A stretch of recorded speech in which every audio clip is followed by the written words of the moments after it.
You ever get that feeling that you're just chasing something? Like a promotion at work or a finish line in a race. That one big moment where you think everything will finally click into place? Well, a lot of us do the exact same thing with our inner lives. We're chasing this huge spiritual destination called enlightenment. Today, we're going to dive into that chase, all through the personal story of a writer named Clara Ramírez. And that's the fantasy, isn't it? This idea that one day peace and understanding will just happen to us, all at once, like flipping a switch. For years, this was the exact belief that fueled Clara's journey and sent her all over the world, desperately searching for her own spiritual sunrise. And oh, what a journey it was. We're talking years spent in ashrams from Rishikesh all the way to Bali. She sat through countless silent retreats. She studied ancient texts, and the goal was always the same: to meditate hard enough, to practice deeply enough, to finally arrive at some permanent state of peace. It was this hunt for one single life-changing moment.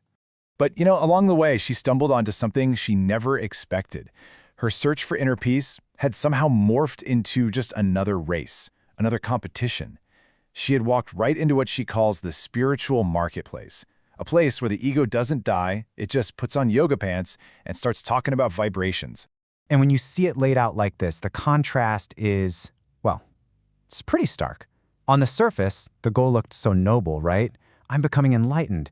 But what was actually happening was something else entirely. The very act of seeking had become a new kind of competition, a new way to measure her spiritual progress against everyone else.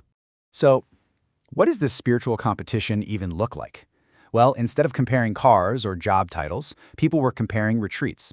Oh, you studied with that teacher? The workshop I did in Goa completely changed my life.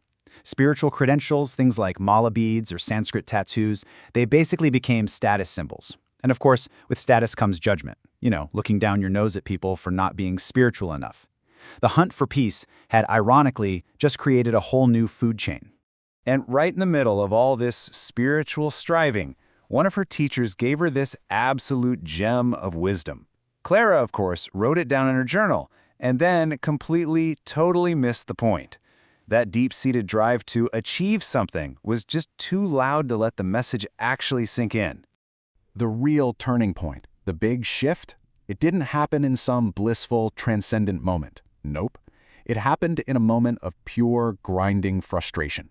It all went down during a really difficult meditation retreat in Nepal, where that grand fantasy of what enlightenment should look like finally crashed head-on into a much messier reality.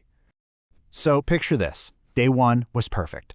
Himalayan peaks, prayer flags fluttering, the whole 9 yards. Exactly what she'd imagined.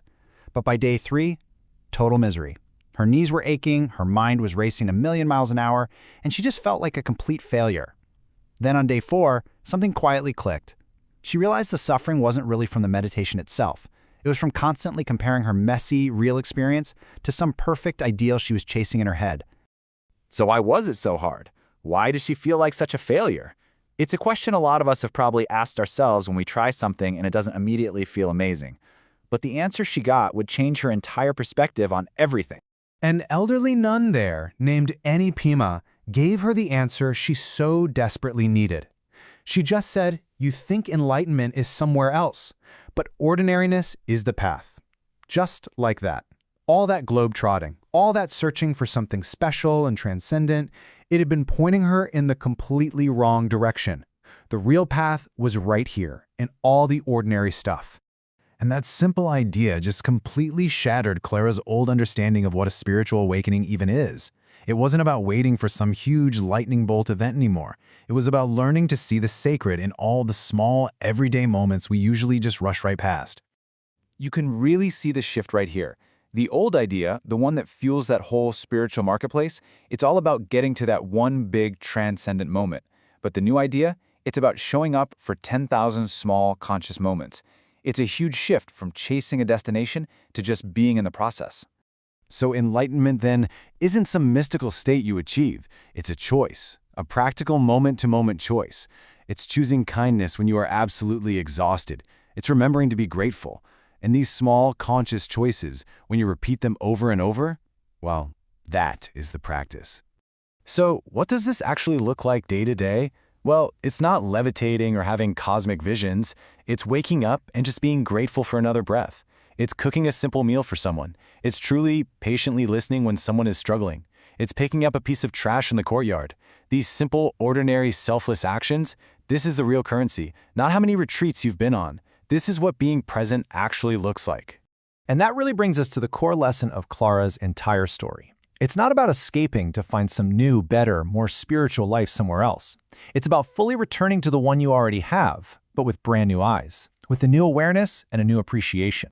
So the path, it turns out, isn't about ascending to some higher plane to escape all the messy details of our lives.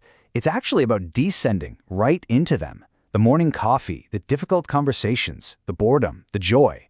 It's a shift from always seeking to simply showing up. So the real prize isn't some grand state of mind you have to chase all over the world. It's not about transcendence, it's just presence.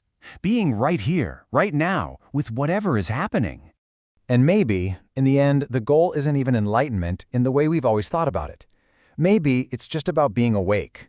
Awake to the good, the bad, the boring, and the beautiful.